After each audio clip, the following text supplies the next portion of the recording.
Nabi SAW pernah menyebutkan pada waktu beliau SAW berdakwah, beliau mengawali dakwahnya di kota mana, Pak? Awal Nabi SAW berdakwah di kota Mekah. Berawal dari satu orang, tapi bisa menjadi miliaran manusia.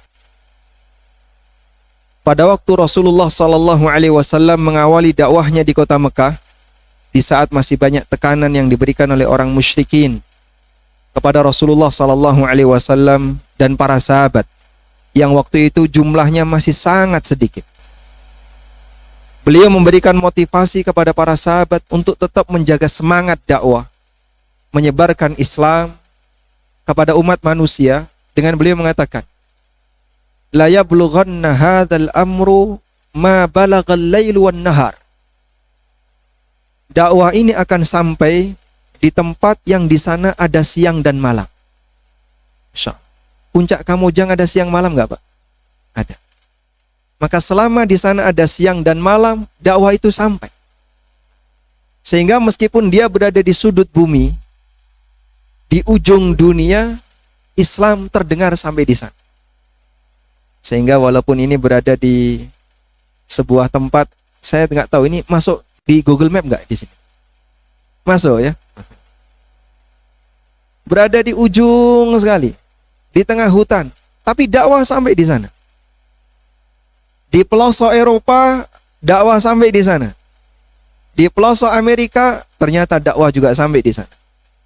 Di pelosok Australia, dakwah sampai di sana. Dan bahkan ada beberapa muslim yang dia itu sempat tinggal di sebuah daerah yang kadang malam terus, kadang siang terus. Siangnya cuma pendek sekali, malamnya pendek sekali.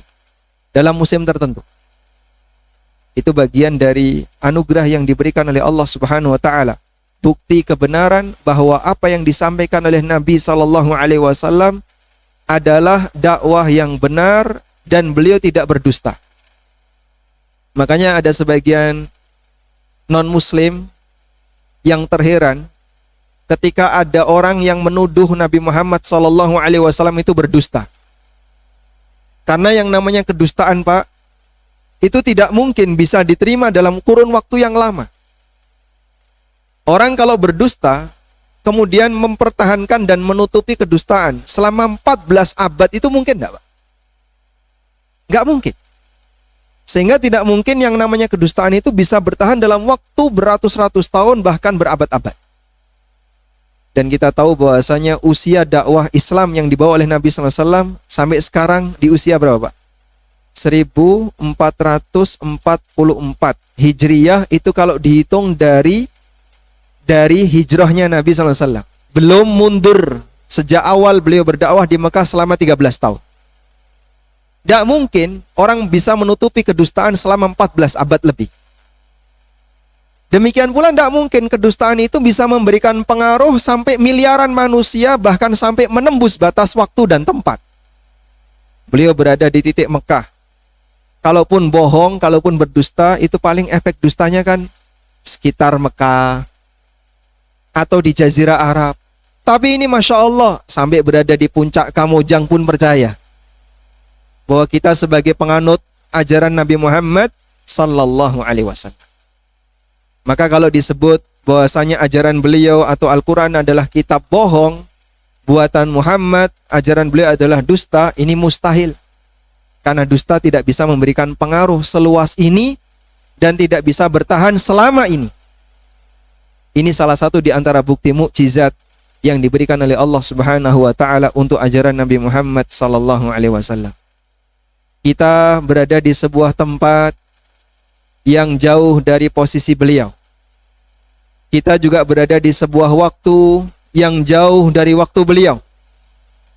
Dan mungkin secara nasab kita sama sekali tidak punya hubungan dengan beliau. Ada di antara Bapak Ibu yang Ahlul Bait, boleh angkat tangan? Yang Ahlul Bait. Ada yang Ahlul Bait? Ahlul Bait? Ahlul Bait Bandung. Sehingga kita secara nasab jauh dari Rasulullah sallallahu alaihi wasallam. Tapi Masya Allah jamaah, karunia Allah diberikan kepada kita. Meskipun secara tempat kita jauh, waktunya juga jauh, nasabnya nggak nyambung, tapi nikmat Islam bisa kita rasakan. Padahal ada sebagian orang yang secara posisi dekat dengan Nabi Sallallahu Alaihi Wasallam, bahkan ketemu dengan beliau, masih punya hubungan kerabat dengan beliau, tapi dia tidak bisa menerima dakwah Islam, tidak mendapatkan hidayah dari Allah Subhanahu wa Ta'ala. Contohnya siapa? Contohnya siapa? Tabbat yada Abi Lahab wa tabb. Celakalah Abu Lahab. Abu Lahab dengan Nabi SAW hubungannya apa? Paman. Paman Rasulullah SAW. Tapi sekalipun beliau dekat dengan pamannya, hidayah itu nggak mampir ke paman. Makanya hidayah ini mahal jamaah. Jaga baik-baik hidayah ini, pertahankan jangan sampai hilang, sebab ini syarat untuk bisa ketemu Rasulullah sallallahu alaihi wasallam di surga, ketemu Nabi sallallahu alaihi wasallam di telaga beliau dalam kondisi beliau senang kepada kita, ridho kepada kita. Bapak Ibu pengen nggak ketemu Nabi sallallahu alaihi wasallam? Yang pengen angkat tangan. Bapak-bapak nggak pengen, Pak? Pengen ya? Anda tentu saja yang mengatakan bahwa Nabi SAW adalah junjungan kita, panutan kita, tentu kita ingin ketemu Rasulullah SAW. Namun perlu diingat, untuk ketemu beliau, susah nggak Pak? Ketemu presiden aja susah ya? Anda kalau mau ketemu Pak Camat susah nggak? Hah? Kemana camatnya di sini? Harus turun dulu ya? Mungkin ada di tempat yang jauh. Ketemu pemimpin dunia mungkin susah. Apalagi ketemu Rasulullah SAW, ada syaratnya. Perhatikan, ada sebagian orang yang dilaknat oleh Nabi SAW.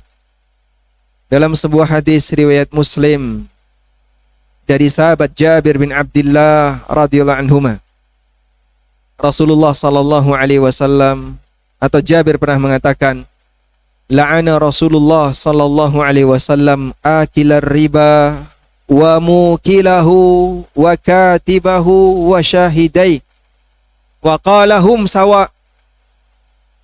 Rasulullah sallallahu alaihi wasallam melaknat orang yang makan riba, yang memberi makan riba. Siapa yang dimaksud memberi makan riba itu? Itu loh Pak, korbannya bank pelecet. Bank pelecet itu apa Mas? Bank yang nggak punya ATM. Bank tanpa ATM. Kalau bahasa Sundanya bank apa? Bank emok. Kok lucu namanya?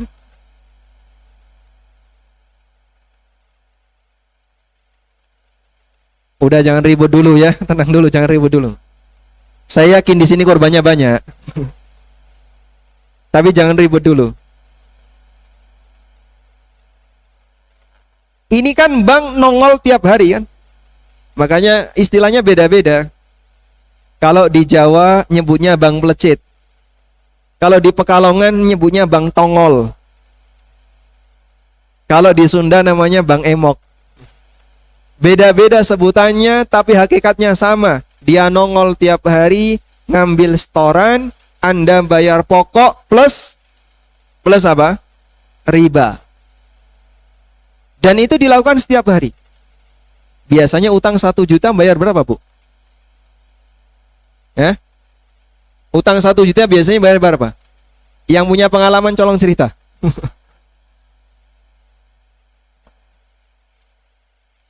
1 juta nanti dicicil tiap hari jadi 1.200.000. Dan cicilan tiap hari itu 20.000, 10 kali. Masya Allah. Dia membayar riba itu setiap hari. Dilaknat, hari Senin dilaknat, Selasa dilaknat, Rebu karena safar nggak datang orangnya, libur dari laknat. Nanti Kamis dilaknat lagi. La haula wala quwata illa billah. Di saat orang itu ingin ketemu Nabi Sallallahu Alaihi Wasallam dalam posisi beliau senang dengan kita, tapi ada sebagian orang yang ketemu Rasulullah SAW bisa jadi dalam kondisi beliau mengutuk kita. Anda senang nggak ketemu orang tua dalam kondisi orang tua marah sama anaknya? Mungkin kita akan ketakutan. Nggak berani untuk ketemu orang tua dalam kondisi orang tua kita marah. Bahkan kadang anak lebih milih nanti bermalam di rumah paman atau di rumah bibi daripada nanti kalau pulang ketemu orang tuanya dalam kondisi orang tuanya marah kepadanya. Dan ada sebagian orang yang dilaknat oleh Rasulullah SAW sehingga ketika di hari kiamat dia ingin ketemu Nabi SAW, bisa jadi Rasulullah SAW dalam keadaan marah kepadanya. Tentu bagian inilah yang kita hindari, sehingga kita perlu mengenal apa saja yang harus kita jauhi agar kita tidak menjadi hamba Allah yang dilaknat oleh Rasulullah SAW. Baik, berikutnya begini jamaah. Anda di sini karena tujuannya belajar, tentu siap untuk meninggalkan aktivitas yang sudah menjadi budaya dan kebiasaan karena itu bertentangan dengan syariat. Siap untuk meninggalkan aktivitas yang itu menjadi kebiasaan karena tidak sesuai dengan ajaran Nabi SAW. Siap untuk meninggalkan apa yang sudah menjadi kebiasaan karena itu adalah hal yang buruk bagi kehidupan kita. Kalau sudah siap demikian, insya Allah apa yang kita terima akan memberikan manfaat bagi kita. Tapi kalau orang belum siap, hatinya biasanya tertutup. Apa yang disampaikan oleh narasumber bisa jadi susah bagi dia untuk menerimanya.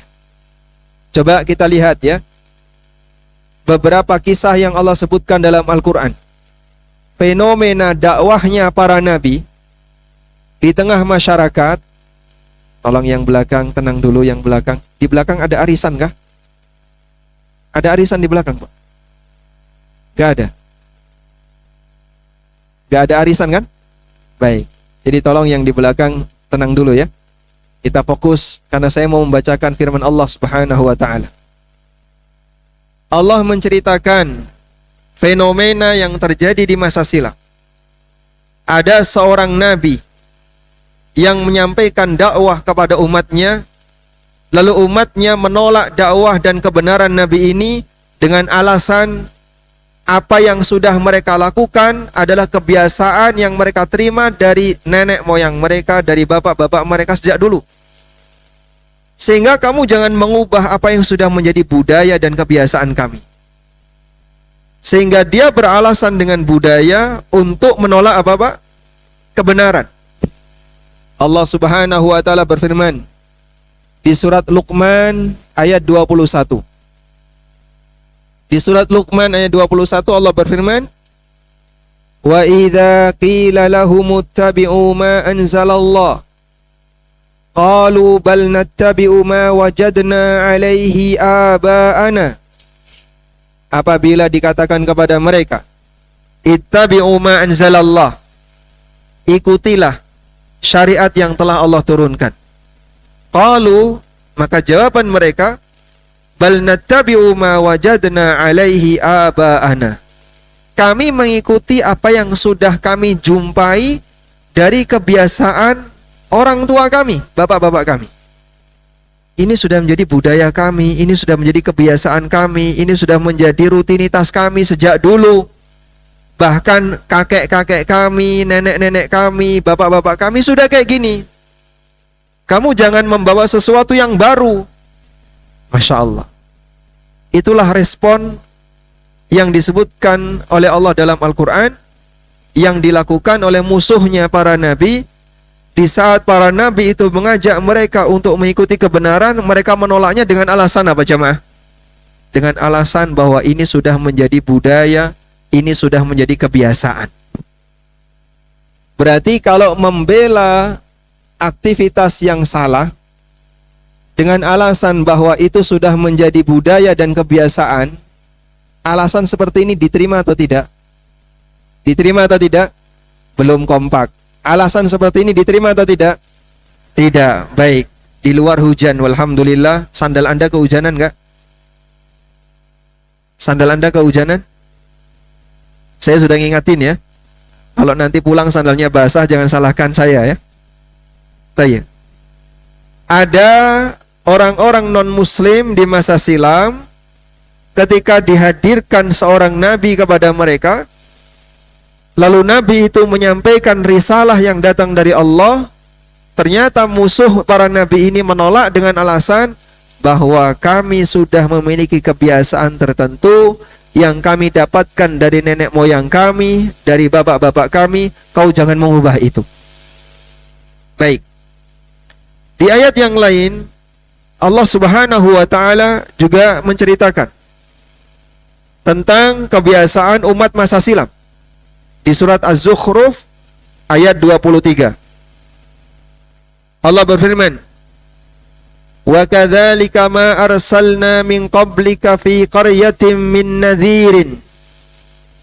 Demikianlah setiap kami mengutus seorang rasul di sebuah kampung, min nadhirin, yang rasul itu memberikan peringatan, illa qala mutrafuha, maka pembesar di kampung itu, pembesar di daerah itu mengatakan, inna wajadna aba'ana ala ummatin wa inna ala atharihim muqtadun. Kami menjumpai bapak kami, nenek moyang kami punya kebiasaan seperti ini, yang itu sudah menjadi tradisi mereka, dan kami mengikuti apa yang telah ditinggalkan oleh mereka. Masya Allah. Sehingga dia mempertahankan budaya, mempertahankan kebiasaan sampai menolak kebenaran. Makanya salah satu di antara penyebab kenapa sebagian orang itu tidak mau menerima kebenaran adalah karena ada budaya yang sudah menjadi kebiasaan dia. Itu lebih susah untuk berubah. Nah, jamaah yang dimuliakan Allah, sebagai seorang muslim yang membaca Al-Quran, setelah Allah menceritakan tentang pengalaman dakwah dan fenomena di masa silam, ada nabi yang diutus seperti ini, umatnya menolak kayak gini. Ada nabi yang diutus demikian, umatnya menolak dengan alasan seperti ini. Ada sisi kesamaan. Mereka menolak kebenaran dengan alasan kebudayaan. Dan itu adalah sikap yang tidak benar. Sehingga yang tepat gimana? Jangan menolak kebenaran karena alasan kebudayaan, tapi budayakanlah untuk menerima kebenaran. Sehingga kebiasaan tidak boleh dibenarkan dengan cara apapun, tapi yang lebih tepat adalah berusahalah untuk membiasakan mengikuti kebenaran. Dalam tahap itu kita perlu belajar. Belajar tahap demi tahap, sehingga mengenali sesuatu yang mungkin bertolak belakang dengan kebiasaan kita. Dan ketika Anda siap untuk menerima itu, walhamdulillah, itulah bukti ada iman dalam diri kita. Baik. Selanjutnya saya beralih kepada kisah kaum Nabi Syuaib. Nabi Syuaib diutus oleh Allah kepada sebuah kaum yang disebut dengan masyarakat Madian. Pada waktu Nabi Syuaib itu berdakwah, salah satu di antara dakwah yang ditekankan oleh Nabi Syuaib itu apa? Memberikan pengarahan kepada mereka agar jangan sampai mengurangi timbangan. Kalau berjualan jangan mengurangi timbangan. Ketika menakar jangan mengurangi takaran. Auful kaila wala takunu minal mukhsirin. Penuhilah timbangan, penuhilah takaran dan jangan dikurangi. Wazinu bil qistasil mustaqim, dan timbanglah dengan timbangan yang jejak, timbangan yang lurus, tidak boleh dikurangi. Ketika mereka diajarkan seperti itu, bagaimana cara bermuamalah yang benar? Sekarang coba kita lihat apa komentar mereka. Allah sebutkan di surat Hud ayat yang ke-87. Silakan dibuka mushafnya. Surat Hud ayat 87. Buka mushaf, silakan buka mushaf. Mushafnya yang dibuka bukan HP ya. Di HP-nya ada mushaf? Ada. Tidak ada ya. Mushaf itu lembaran.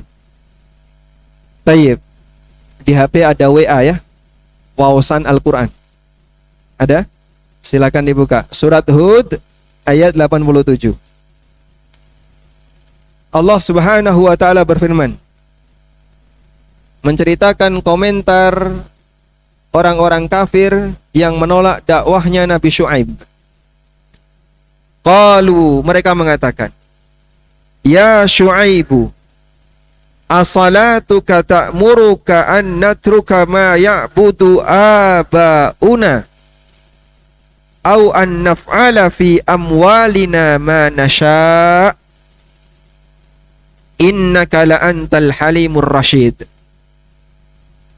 Mereka mengatakan, ya Syuaib, wahai Syuaib, as-salatuka, apakah salatmu itu ta'muruka yang menyuruhmu an natruka ma ya'budu aba'una. Apakah salatmu itu yang menyuruhmu untuk menyuruh kami agar meninggalkan apa yang telah disembah oleh bapak-bapak kami?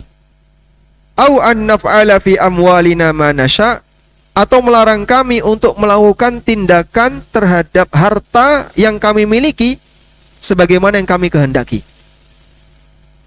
Baik, coba kita lihat tafsir dari ayat ini. Nabi Syuaib alaihissalam itu melaksanakan sholat.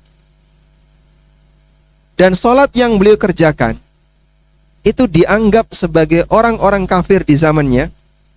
Syuaib itu kenapa berdakwah, menyuruh masyarakat untuk meninggalkan sesembahan selain Allah, menyuruh masyarakat untuk meninggalkan praktek yang sudah dilakukan bertahun-tahun di pasar. Itu sebabnya adalah karena Syuaib rajin sholat. Sebabnya karena Syuaib rajin sholat. Maka mereka mengatakan, wahai Syuaib, apakah yang menyuruhmu melakukan tindakan seperti ini adalah sholatmu? Padahal praktek itu dilarang karena ini bertentangan dengan perintah Tuhan Allah Subhanahu wa ta'ala. Mereka menyekutukan Allah dan mereka suka mengurangi timbangan, mereka suka mengurangi takaran. Baik, sekarang Anda perhatikan. Alasan orang Madian itu adalah, kamu jangan melarang tindakan yang kami lakukan terhadap harta kami pribadi. Saya ulangi ya. Kamu jangan melarang tindakan yang kami lakukan terhadap harta kami pribadi. Artinya begini. Sebagian orang kadang diingetin ya, Pak, tolong ya, kalau mau melakukan praktek muamalah, tinggalkan riba, tinggalkan goror, tinggalkan hal yang haram. Komentar dia apa? Ini kan harta-harta saya. Ini duit-duit saya. Kamu ngapain ikut campur? Kamu jangan ikut campur terhadap apa yang akan saya lakukan dengan harta saya sendiri, dengan perusahaan saya, dengan duit-duit saya, terserah saya. Sudah? Kalau ada orang yang beralasan seperti itu, persis sebagaimana kaum Madian ketika diingatkan oleh siapa, Pak? Nabi Syuaib. Alasan mereka kayak gitu. An-natruka ma, untuk meninggalkan, au an-naf'ala fi amwalina ma nasha, melakukan tindakan apapun terhadap harta kami. Maka kita sampaikan, betul, duit itu duit Bapak, harta itu harta Bapak. Tapi ingat, kepemilikan manusia di dunia itu dibatasi oleh aturan. Kepemilikan manusia di dunia dibatasi oleh aturan. Baik, Bapak punya badan ya, kita punya tangan, kita punya badan. Ini badan siapa, Pak? Badan kita. Apakah orang bebas bunuh diri karena itu badan dia? Badan saya mau saya tusuk, mau saya bakar, mau saya bom, mau saya ledakkan, kan terserah saya. Ini badan saya. Boleh nggak kayak gitu, Pak?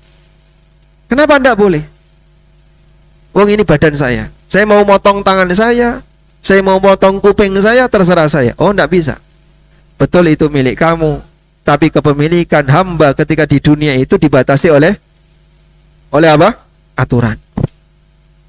Sehingga manusia, dia tidak diperbolehkan untuk melakukan apapun terhadap hartanya yang melanggar aturan, meskipun itu adalah miliknya. Maka prinsip bahwa harta kita adalah harta kita dan terserah kita bagaimana kita menggunakannya, ini tidak benar. Penggunaan harta itu ada aturannya. Sehingga ketika orang menggunakan harta, perlu memperhatikan bagaimana aturan yang berlaku di sana. Dari situlah kita perlu untuk mengenali aturan yang berlaku dalam masalah penggunaan harta. Karena semuanya akan dihisap oleh Allah Subhanahu wa ta'ala. Bapak punya darah, boleh nggak kita jual darah, Pak? Boleh? Jual darah boleh nggak? Kenapa nggak boleh? Gimana? Karena nanti nggak mati ya. Boleh nggak donor darah terus dibayar? Boleh? Tidak boleh. Semua organ yang keluar dari manusia, baik yang bisa diperbarui maupun yang tidak bisa diperbarui, tidak boleh dijual. Jual mata itu tidak boleh. Jual ginjal, kan saya punya 2, tak jual 1, boleh? Tidak boleh. Karena ini ada aturannya. Paham insyaallah ya? Baik. Kalau Bapak Ibu sudah siap seperti ini, siap menerima aturan walaupun itu bertentangan dengan kebiasaan, insya Allah nanti mudah bagi kita untuk mengenali aktivitas haram berikut ini. Yang pertama, tadi baru mukaddimah ya. Sampai jam berapa kita? Sampai jam 5. Sampai setengah 3 insya Allah Ustaz. Setengah 3, alhamdulillah, masya Allah. Kan belum makan siang mereka ini. Sudah harusnya Ustaz. Sudah? Sudah. Alhamdulillah. Baik. Sekarang coba kita lihat beberapa aktivitas terlarang yang terjadi di masyarakat. Panitia meminta kepada saya yang kira-kira fokusnya ke arah muamalah dan itu haram, yang banyak dipraktekkan di masyarakat. Yang pertama, ini sudah mulai deg-degan ini ya. Permasalahan utang riba. Utang riba jamaah termasuk di antara dosa besar. Sebagaimana dalam hadis yang tadi kita singgung dari sahabat Jabir bin Abdullah radhiyallahu anhuma, beliau mengatakan, la'ana Rasulullah sallallahu alaihi wasallam akilar riba wa mukilahu. Rasulullah sallallahu alaihi wasallam melaknat orang yang makan riba dan yang memberi makan riba. Yang makan riba itu siapa, Pak? Yang makan riba adalah dia yang menerima bunga. Yang memberi makan riba itu siapa, Pak? Para nasabah yang memberi bunga. Sehingga ketika Anda dalam posisi sebagai salah satu di antara dua ini, maka terkena laknat Rasulullah sallallahu alaihi wasallam. Kita berharap agar bisa ketemu Nabi sallallahu alaihi wasallam dalam kondisi beliau sayang sama kita. Kita mengharapkan syafaat dari beliau. Tapi ada sebagian orang yang dia mengharapkan syafaat, namun justru dia dilaknat oleh Rasulullah sallallahu alaihi wasallam. Sampaikan tuh kepada teman-teman, kamu pengen gak dapat syafaat dari Nabi? Pengen. Utangmu berapa? Sekian. Kalau begitu taubat dulu dari ini. Karena Rasulullah SAW melaknat orang yang utang riba sebab dia memberi makan riba.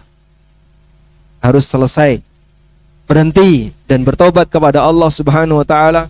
Mohon ampun, semoga ini tidak menjadi penghalang bagi kita untuk mendapatkan syafaat dari Rasulullah SAW. Utangnya cuma sedikit ya Pak Ustadz. Berapa? 10 juta. Bunganya berapa? 2 juta. Jangan bilang angka jutaan. 1 dirham sekalipun dilarang dalam Islam. Sampai disebutkan dalam sebuah riwayat, dinyatakan oleh Ka'ab al-Ahbar, dirhamur riba ya'kuluhur rajulu wa huwa ya'lam asyaddu min 36 zanya. 1 dirham riba yang dimakan oleh seseorang dan dia tahu kalau itu riba, lebih buruk daripada 36 kali zina. Waliyadzubillah. Baik, 1 dirham itu berapa? 1 dirham berapa? Berapa, Pak? 1 dirham itu kurang lebih 60.000. Riba yang hanya cuma 60.000 yang dimakan oleh seseorang lebih buruk daripada 36 kali berzina. Sehingga tidak ada istilah toleransi, sedikit tidak apa-apa. Oh enggak, riba itu banyak maupun sedikit hukumnya haram. Sehingga berlakulah kaidah dalam masalah riba, bahwa riba itu meskipun banyak maupun sedikit hukumnya sama, haram. Beda dengan gharar. Kalau gharar kecil itu boleh. Kalau gharar banyak dilarang. Ketidakjelasan dalam transaksi disebut gharar. Gharar kecil itu boleh dengan sepakat ulama. Kalau gharar besar dilarang dengan sepakat ulama. Tapi kalau riba tidak ada istilah besar dan kecil. Riba meskipun kecil hukumnya dilarang. Sehingga kalau ada orang beralasan riba yang nggak boleh itu yang adha'afa mudha'afah, yang berlipat-lipat. Tapi kalau ribanya tidak berlipat, utang 1 juta bayar 1.200.000, 200 ini berlipat enggak? Tidak Pak Ustadz, kan cuman kecil itu 20%. Kan kecil. Lain kalau utang 1 juta bayar 2 juta, nah itu riba berlipat.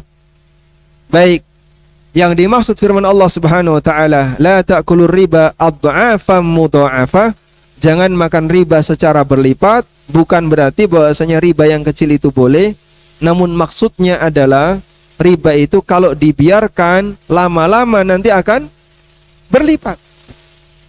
20% tadi. 20% dikalikan 5 pekan. Jadinya 100%. Karena kan riba bank apa tadi? Bank emok tadi ya? Hah? Betul kan bank emok ya?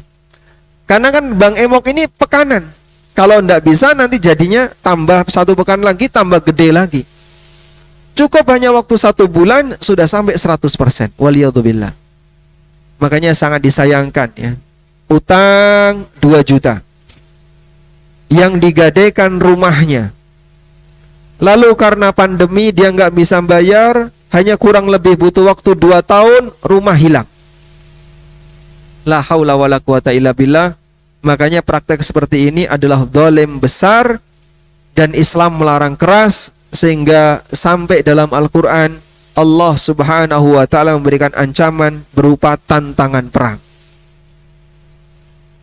Allah Subhanahu wa ta'ala berfirman, fa illam taf'alu fa'dhanu biharbim minallahi wa rasuli. Kalau kalian tidak mau meninggalkan riba, maka umumkan untuk perang dengan Allah dan Rasulnya. Ngebayanginya gimana Pak itu? Ibnu Abbas radhiyallahu anhu pernah mengatakan, sebagaimana yang dikutip oleh Al-Hafidz Ibnu Katsir rahimahullah, kata Ibnu Abbas, yuqalu li'akilir riba yaumal qiyamah. Ada apa? Masya Allah. Riba bukan itu? Oh bukan ya, kucing ya. Nah, saya ulang ya. Ibnu Abbas radhiyallahu anhu pernah mengatakan, yuqalu li'akilir riba yaumal qiyamah, khudh silahaka lil harbi. Kelak di hari kiamat, orang yang makan riba akan diperintah, ambil senjatamu, kita perang. Coba bayangin Pak, apa sih yang dibutuhkan oleh manusia ketika di padang mahsyar? Saya tanya sama bapak-bapak, ketika manusia di padang mahsyar dikumpulin oleh Allah, apa yang paling mereka butuhkan? Belakang. Mereka butuh apa? Syafaat Rasulullah. Butuh apa lagi? Pertolongan dari Allah. Apa lagi? Mereka butuh apa lagi? Keselamatan, ampunan dari Allah, dan seterusnya. Sekarang coba dibayangin, dalam posisi ketika manusia membutuhkan pertolongan dari Allah, ampunan dari Allah, syafaat dari Rasulullah sallallahu alaihi wasallam, tapi orang ini ditantang perang oleh Allah dan Rasulnya. Orang ini ditantang perang oleh Allah dan Rasulnya. Kira-kira berapa persen peluang untuk bisa mendapatkan pertolongan itu? Kira-kira berapa persen peluang untuk bisa mendapatkan pertolongan itu? Di saat dia butuh pertolongan Allah, ditantang perang oleh Allah. Ibaratnya ada anak mau pulang, butuh kasih sayang orang tua, tapi begitu dia sudah sampai kurang lebih 50 meter di depan rumah, bapaknya lihat bawa parang. Kamu berani melangkah? Tahu ini apa? Kira-kira anak berani nggak mendekat, Pak? Lalu kepada siapa anak ini akan minta perlindungan, dia pengen berteduh di dalam rumah, dia pengen makan. Dalam posisi orang tuanya tidak ridho kepadanya. Subhanallah, kalau di dunia orang tua marah, Anda bisa lari ke paman. Bapak marah, Anda bisa melewat ibu. Tapi di yaumil akhir, ketika Allah murka, kepada siapa kita akan berlindung? Minta kepada siapa kita berlindung? Ketika Allah murka, kepada siapa kita akan berlindung? Tidak ada lain. Sebab ketika itu tidak ada yang bisa menolong kecuali Allah Subhanahu wa ta'ala. Tidak ada yang bisa menyelamatkan kecuali Allah. Makanya bahaya besar seperti ini harus kita tinggalkan. Apalagi perbuatan kesyirikan yang itu merupakan dosa yang paling besar, kezaliman yang paling besar. Lebih wajib lagi untuk kita jauhi sejauh-jauh. Baik, ini kebiasaan yang pertama. Terus caranya bagaimana Pak Ustadz untuk bisa meninggalkan itu? Padahal kan kita ini orang yang selalu butuh. Pak, kalau bicara butuh, namanya kebutuhan itu tidak ada ujung. Cuman kan yang jadi masalah, bisa nggak kita memanage kebutuhan, mengatur kebutuhan itu dengan baik, agar tidak menjadi orang yang menyembah kebutuhan. Setiap kali merasa butuh, pengen diwujudkan. Setiap kali merasa butuh, pengen diwujudkan. Padahal belum tentu kebutuhan itu sebenarnya kebutuhan yang vital untuk kita wujudkan. Dan setan akan selalu menggoda. Menggoda dengan apa? Manusia dibuat selalu takut, takut dan takut. Di posisi ketika dia takut, mudah bagi setan untuk menjerumuskan dia ke dalam perbuatan maksiat. Allah Subhanahu wa ta'ala berfirman, Asy-syaitanu ya'idukumul faqra wa ya'murukum bil fahsya. Setan itu selalu menghantui kalian dengan kefakiran. Fakir itu apa? Fakir itu apa? Al-faqru secara makna bahasa artinya al-hajah, butuh. Maka orang fakir hakikatnya adalah orang yang selalu merasa butuh. Ada orang misalnya pendapatannya 100 juta per bulan, tapi dia masih merasa kurang. Saya belum mendapat ini, saya target ini belum, target ini belum, target ini belum. Masih pingin ini, pingin ini, pingin ini. Meskipun pendapatan dia 100 juta per bulan, tapi ketika dia selalu merasa butuh, berarti hakikatnya apa? Hakikatnya apa? Fakir. Pendapatan dia 100 juta per bulan, tapi masih seneng ngambil duit orang lain, masih ngambil hak negara, masih ngambil uang rakyat, waliyadzubillah. Berarti hakikatnya dia adalah orang yang selalu merasa butuh. Itu orang fakir yang sejatinya. Maka kaya yang sebenarnya itu kaya apa, Pak? Kaya batin. Nabi SAW bersabda, Laisal ghina bi kathratil arad, innamal ghina ghinan nafs. Hakikat dari kaya bukan banyaknya harta, tapi kaya yang sejati adalah kaya batin. Terus obatnya gimana agar kita bisa menghindari seperti ini? Obatnya ada dua. Cara yang paling mujarab agar kita tidak utang. Nomor 1, miliki perasaan qanaah. Apa qanaah?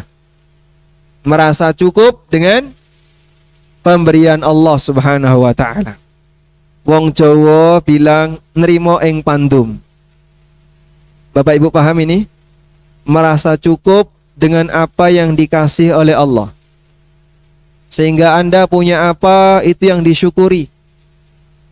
Kata Imam Syafi'i rahimahullah, idza ma kunta dza qalbin qanu' fa anta wa malikud dunya sawa. Kalau kamu punya hati yang qanaah, maka kamu dan raja dunia sama saja.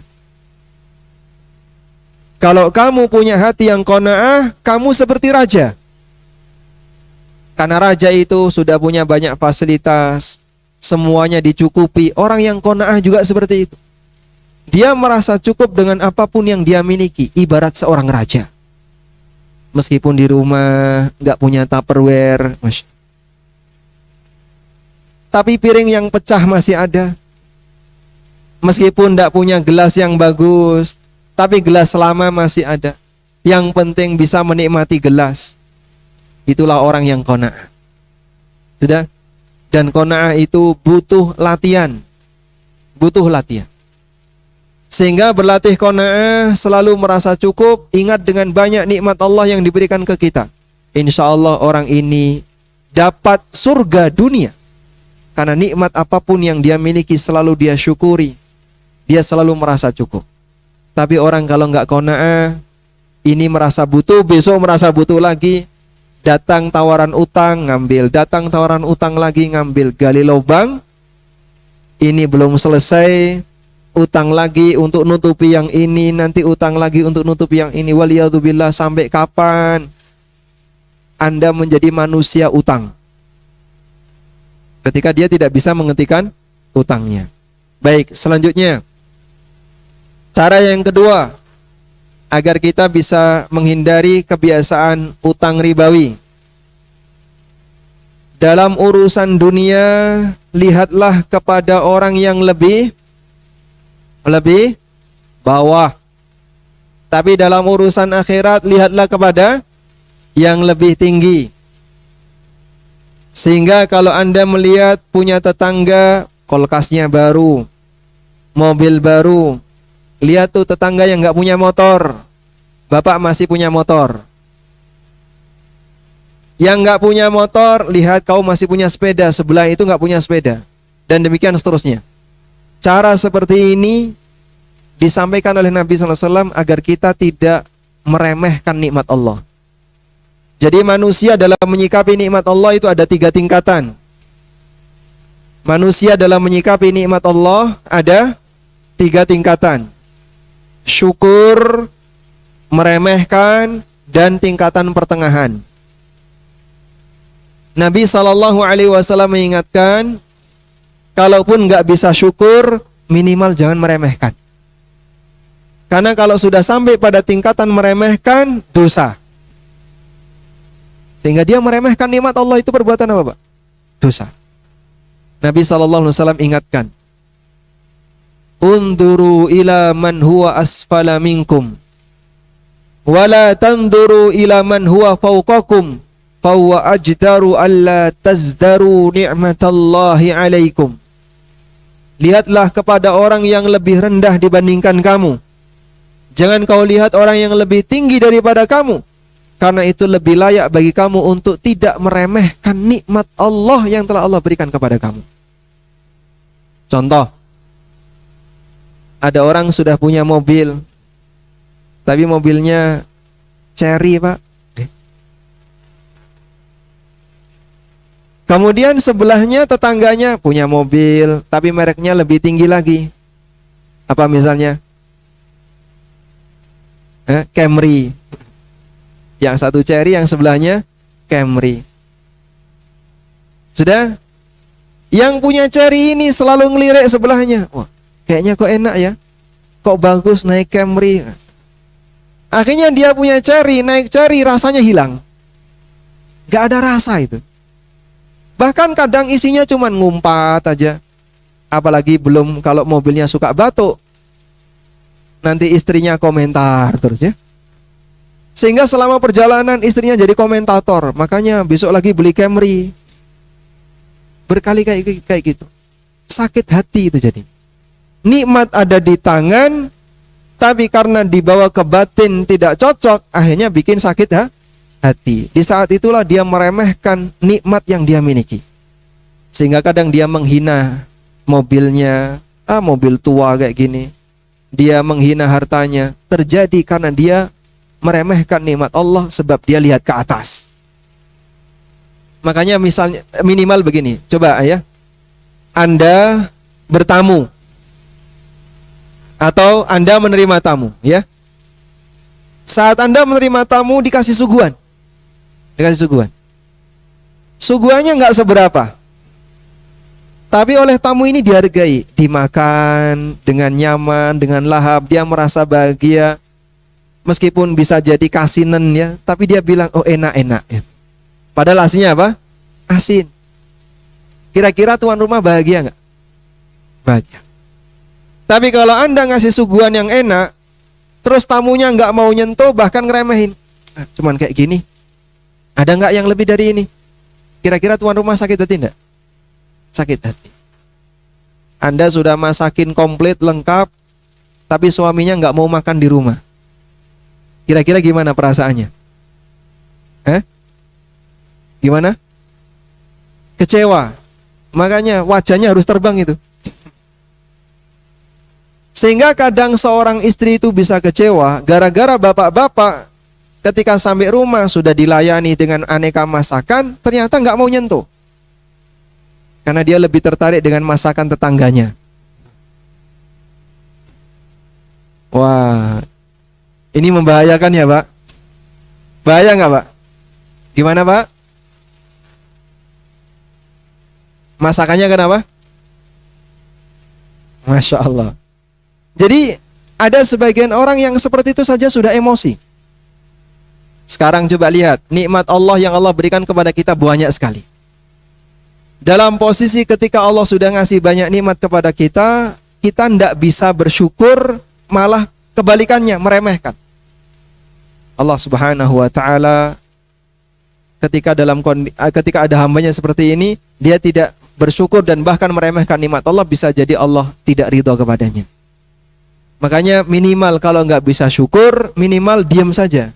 Jangan sampai meremehkan. Obat yang paling mujarab kata Nabi sallallahu alaihi wasallam, biar kita tidak meremehkan nikmat itu dalam urusan dunia, lihatlah kepada yang lebih rendah. Sebaliknya, dalam urusan akhirat, lihatlah kepada yang lebih tinggi. Sehingga kalau Anda kalah dalam masalah dunia, kasih motivasi diri sendiri, semoga saya tidak kalah dalam urusan akhirat.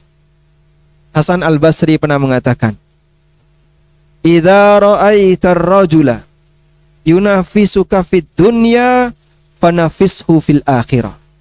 Kalau kau lihat ada orang yang mengalahkan kamu dalam urusan dunia, kalahkan dia dalam urusan akhirat. Itu untuk menghibur diri. Tetangganya baru beli Camry, insya Allah puasa sunnah saya nggak kalah sama dia. Tetangganya baru beli kulkas baru, nanti tahajud saya tak tambah. Sehingga dengan cara seperti ini membuat kita jadi lebih tenang. Kalaupun Anda kalah dalam urusan dunia, semoga tidak kalah dalam urusan akhirat. Baik, ini kebiasaan yang pertama, masalah utang, dan ini paling sensitif.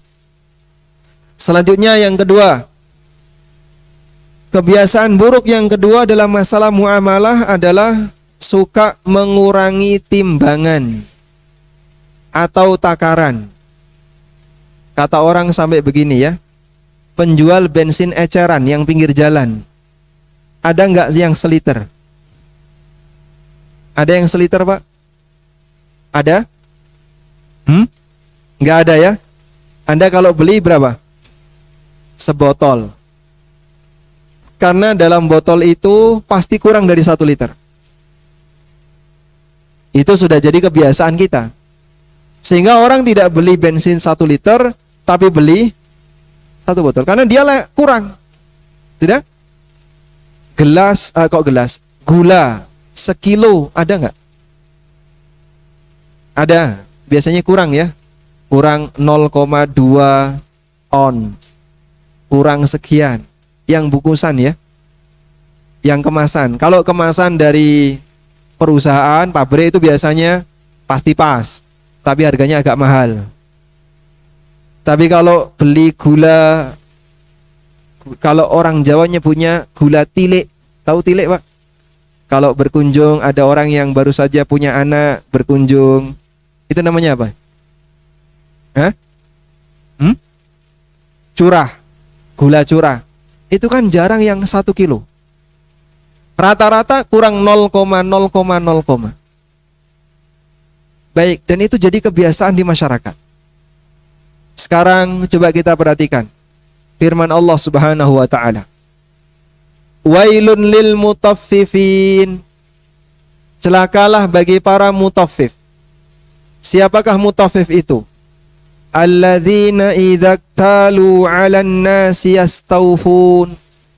Yaitu manusia yang ketika dia menjual sukanya, yang ketika dia membeli sukanya minta dipenuhi. Kalau dia beli semangatnya minta penuh. Minta 1 kilo. Gini ya timbangannya. Kalau bisa jelek. Ditambahi lagi Pak, dia tambahi. Itu kalau beli. Wa idza kaluhum aw wazanuhum yukhsirun. Tapi kalau menjual sukanya mengurangi.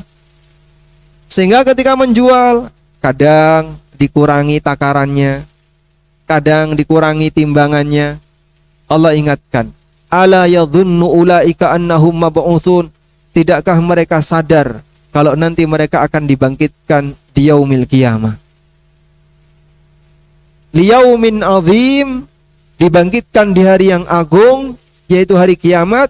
Yauma yaqumun nasu li rabbil alamin, hari di mana manusia akan menghadap Rabbul Alamin. Maka jamaah yang kami hormati, ada sebagian di antara hamba yang mereka dalam urusan masalah keuangan, masalah timbangan tidak amanah, sehingga kadang mereka mengurangi timbangan. Dan ini praktek yang salah yang tersebar di masyarakat dengan tujuan agar bisa mendapatkan keuntungan. Baik, sekarang kan Anda di daerah yang rata-rata pendapatannya tani ya. Jual sayur itu dibasahi dulu atau dikeringkan?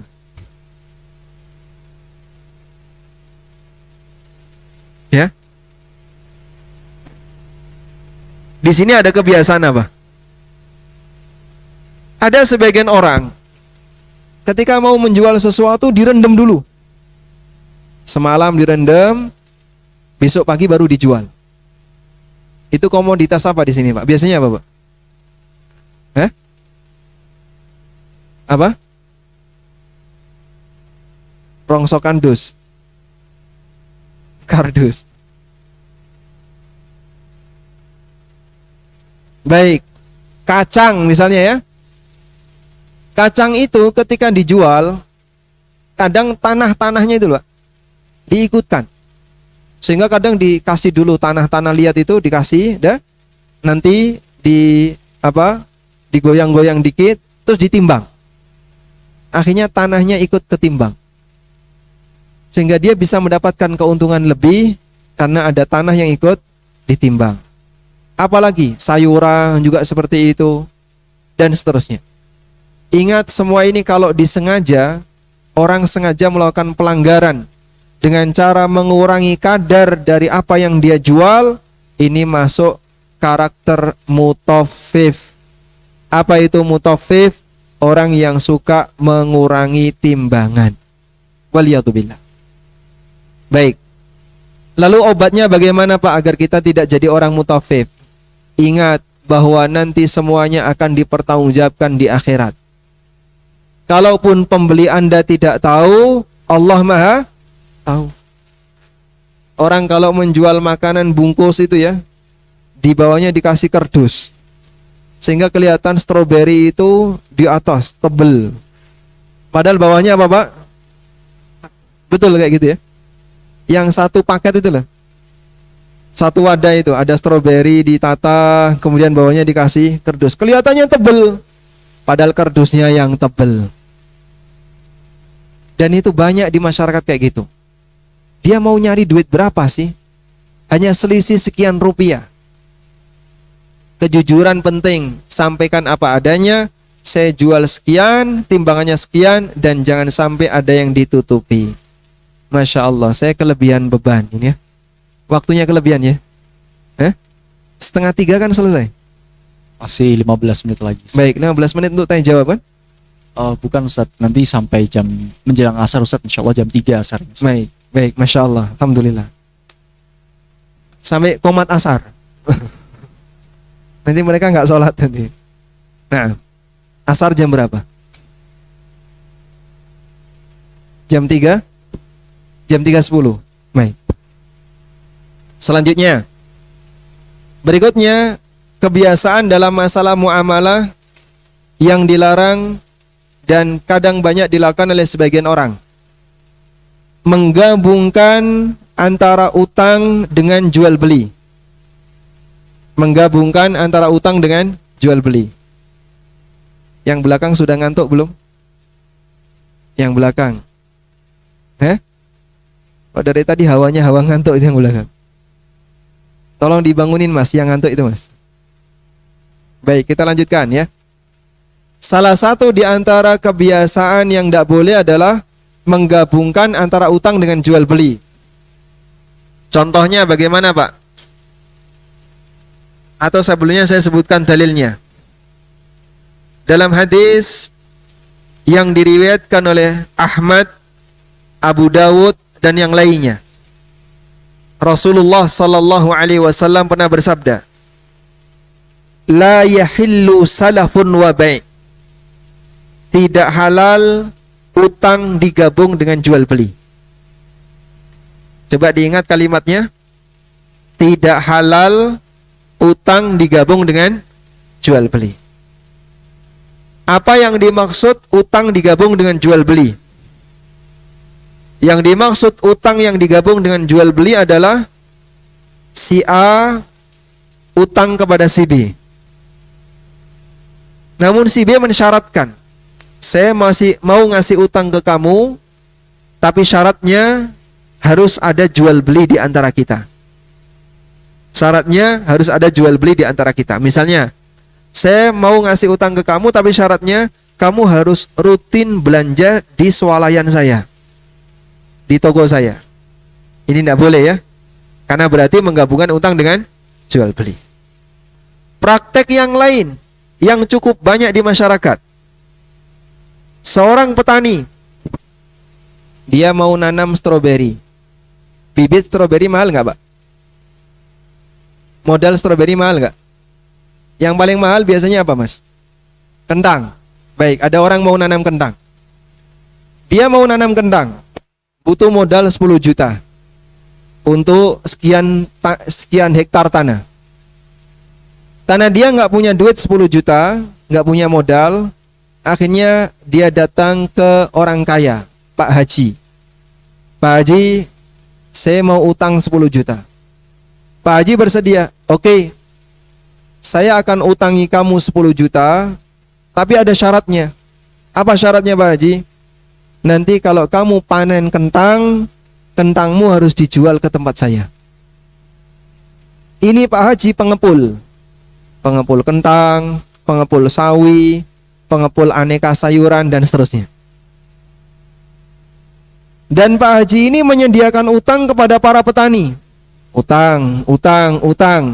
Ingat ya, 10 juta balik 10 juta. Jangan ada tambahan. Saya tidak suka riba. Riba haram. Sehingga saya kasih utang Anda 10 juta balik 10 juta. Cuman syaratnya satu. Nanti kalau kamu panen, hasil panen kamu wajib dijual ke tempat saya. Kalau sampai ketahuan dia jual ke tempat orang lain, nah ini pelanggaran, langsung cabut itu utangnya. Sudah? Praktek seperti ini berarti menggabungkan antara utang dengan jual beli. Dan Nabi SAW melarang dalam hadis tadi, la yahillu salafun wa bai'. Tidak halal utang digabung dengan jual beli. Paham insyaallah jamaah? Paham? Praktek seperti itu di sini ada? Di sini Pak? Di sini nggak ada ya, lagi kajian orangnya. Di sekitar Kamojang ini ada? Ada. Sudah pasti seperti itu. Masya Allah. Rata-rata demikian. Terus gimana ini enaknya Pak? Saya menyampaikan kayak gini nanti Anda sakit hati nggak? Nggak apa-apa ya. Saya lanjutin ya. Baik. Praktek ini nggak boleh Pak. Contoh yang lain. Ada sebuah perusahaan ngasih bibit ke ke peternak. Nih kamu saya utangi ya, bibit ayam, obat, pakan, terus apa lagi? Dia kelengkapannya diutangi, butuh wadah, butuh ini diutangi semua. Sudah? Nilai dari utang itu anggaplah 10 juta. Perjanjiannya nanti dalam waktu 3 bulan, kalau panen ini akan dibeli, dan yang berhak membeli adalah perusahaan yang memberi utang. Kalau sampai ketahuan dia jual ke pasar, ini pelanggaran. Dan kalau ada pelanggaran seperti ini, penalti. Nanti bisa jadi langsung tarik paksa, atau kemudian ada penalti-penalti yang lain. Apabila itu dilakukan, berarti sebenarnya menggabungkan antara utang dengan jual beli. Dia memberikan utang dan mewajibkan adanya transaksi jual beli. Hukumnya la yahillu, tidak halal. Terus solusinya bagaimana Pak Ustadz? Kalau seperti ini nggak halal, kok dari tadi bilangnya haram, riba, nggak halal, dilarang? Ini kajian apaan ini? Ya ini yang ngasih judul itu bukan saya. Mas Wahyu yang milih judul ini siapa Mas? Panitia ya?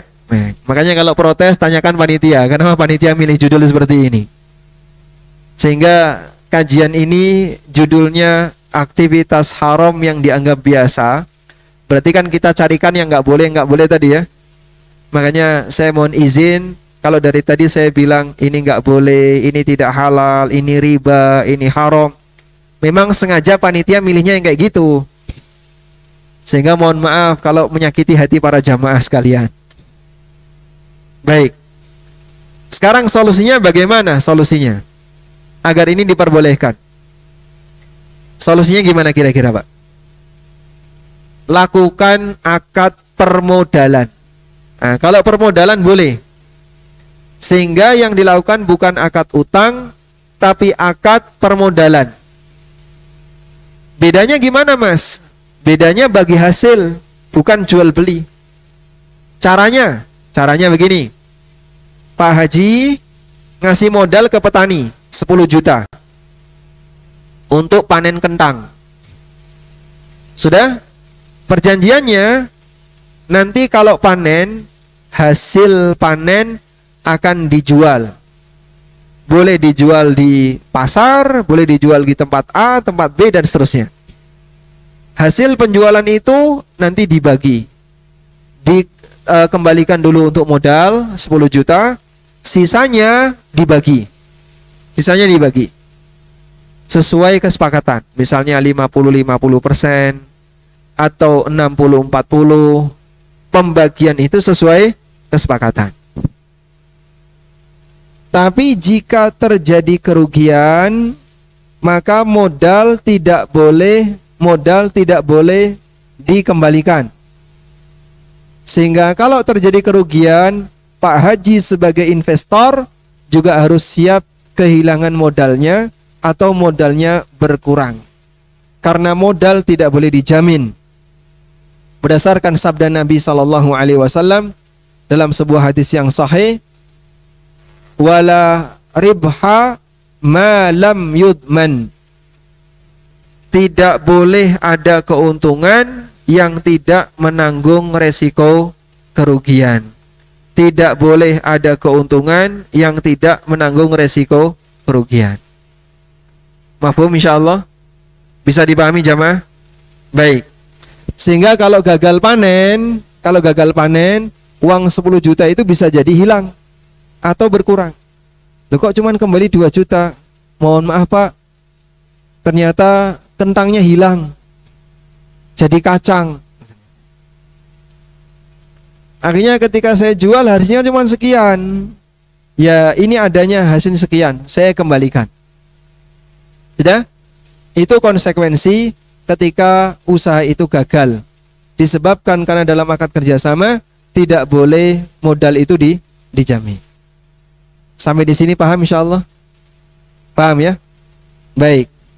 Walhamdulillahirabbil alamin.